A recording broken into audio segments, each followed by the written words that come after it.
Bienvenue sur Africa 24 dans cette nouvelle édition du QG News. Voici les titres de l'actualité. En République démocratique du Congo, Clément Kankou appelle le président Joseph Kabila à se prononcer sur la fin de son mandat. Le président du mouvement pour le renouveau estime qu'une telle décision favoriserait la participation de ceux de l'opposition qui boycottent ce dialogue. Accord de principe entre le gouvernement libyen et le Congrès national général en Libye.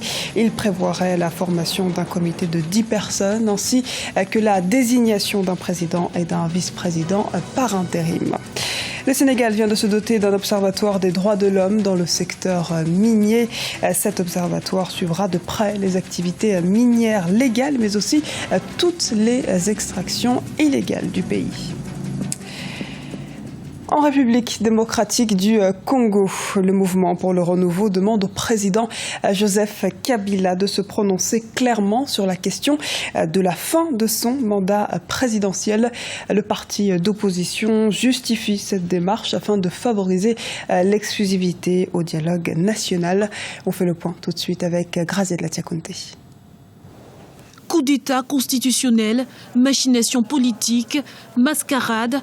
En République démocratique du Congo, le dialogue national convoqué par le président Joseph Kabila continue de faire couler beaucoup d'encre.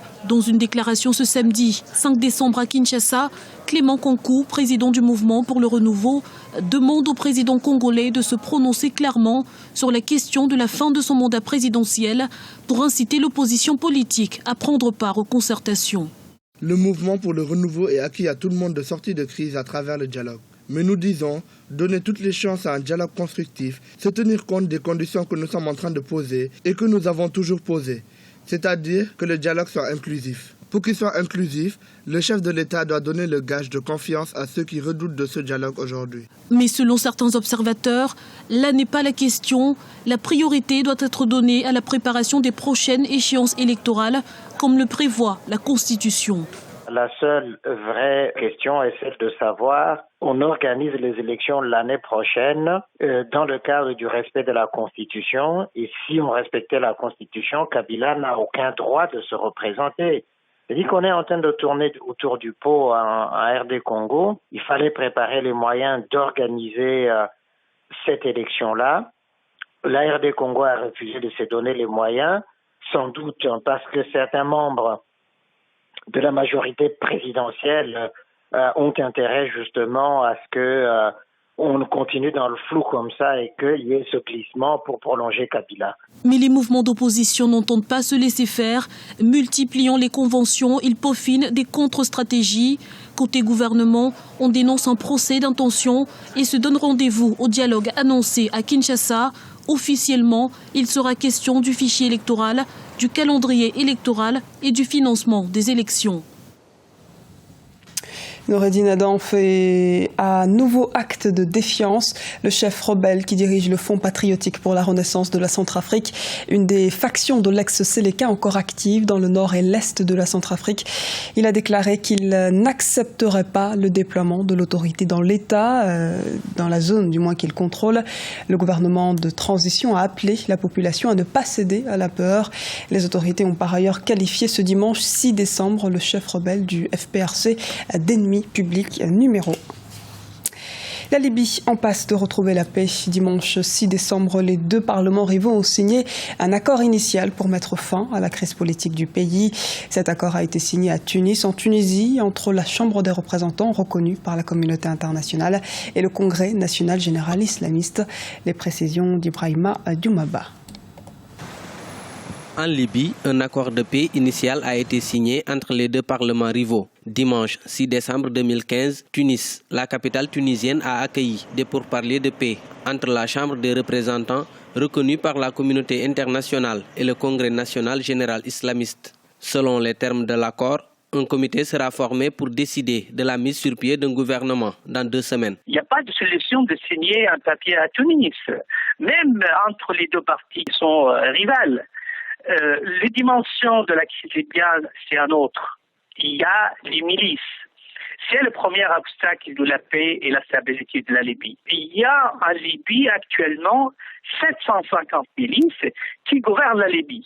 Donc personne, même le Parlement, ni de Tobruk, ni de Turboli, et ne gouverne rien du tout sur le terrain. L'accord politique entre les deux parlements rivaux stipule l'organisation d'élections au bout de 2 ans et la réédition d'une nouvelle constitution. Les pourparlers de Tunis ont été organisés sans la médiation des Nations Unies. Les observateurs invitent l'ONU à envoyer une force multinationale pour aider à enrayer la violence installée par les milices et les terroristes. La Libye a vraiment besoin de la communauté internationale qui peut freiner et contenir ces milices militairement. Donc même si on a formé un gouvernement, malheureusement, ce gouvernement sera à la merci, à la dictate de ces milices qui se trouvent à Tripoli ou à Benghazi ou d'autres villes. On a besoin d'une force internationale pour soutenir tout gouvernement futur de la Libye. La Libye est en proie à une guerre civile depuis l'invasion de l'OTAN en 2011, qui avait abouti à l'assassinat du président Muammar Kadhafi. Le pays est resté sans gouvernement depuis plusieurs mois. Des milices armées et des terroristes occupent certaines régions du pays, ce qui pose un problème sérieux de sécurité pour les citoyens et leurs biens. Et le terrorisme menace le tourisme au Cameroun. Les attentats à répétition, notamment au nord du pays, poussent les vacanciers à se tourner vers d'autres destinations. Les opérateurs du secteur touristique tirent la sonnette d'alarme. État des lieux avec Birama Saounera. Le tourisme dans le nord du Cameroun menacé par la recrudescence des attaques de Boko Haram.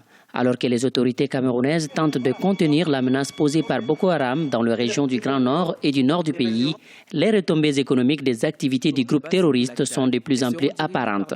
Une succession d'enlèvements et des prises d'otages d'étrangers dans le nord du Cameroun en 2014 a fait fuir des touristes. Pour les artisans, la baisse du nombre de touristes n'a pas seulement affecté leur ville, mais aussi leur mode de vie. Le Cameroun traverse une période difficile. Bon, ça nous fait perdre beaucoup de touristes. Ce n'est que ça, notre inquiétude. Notre secteur est vraiment mort. Nous devons quand même dire la vérité. Notre secteur est mort parce que ce fléau qui est le terrorisme est précisément par Boko Haram. Et nous souhaitons, comme nous sommes derrière notre chef de l'État, éradiquer vraiment ce fléau pour que notre secteur puisse reprendre de l'ampleur. Le Cameroun est réputé pour ses sites historiques, dont le célèbre palais de Fumban. La ville de Bamenda, chef-lieu de la région du Nord-Ouest, a été pendant des années un lieu touristique populaire, attirant des visiteurs locaux et étrangers. Mais les attaques répétées de Boko Haram en 2014 menacent l'industrie et l'économie touristique de la région, déjà déstabilisée par l'insécurité. Le taux d'occupation est descendu pratiquement à 20% pour certains établissements. Ce qui ne peut pas permettre à une structure, vraiment une structure, de résister à l'usure du temps. Donc c'est un sérieux problème. Le mercredi 2 décembre 2015, l'armée du Cameroun, soutenue par un groupe de travail régional, a annoncé avoir tué au moins 100 membres de Boko Haram et libéré 900 personnes. Mais un double attentat suicide le même jour qui aurait été mené par Boko Haram met en évidence les défis auxquels le gouvernement camerounais est confronté pour contrer les attaques.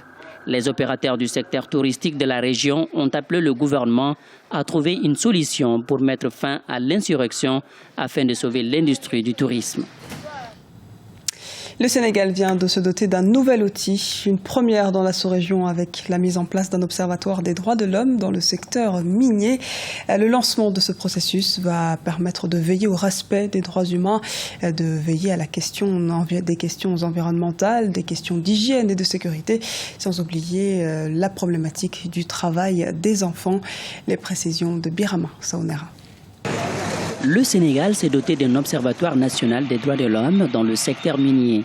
Objectif, garantir le respect des droits humains et la transparence dans l'exploitation des ressources minières.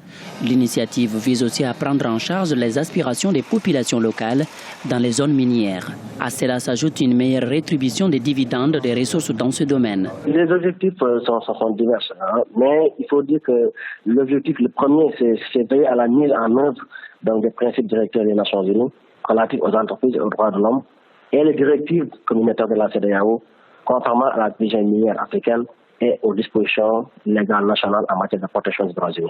Surtout, veiller au respect des droits des communautés.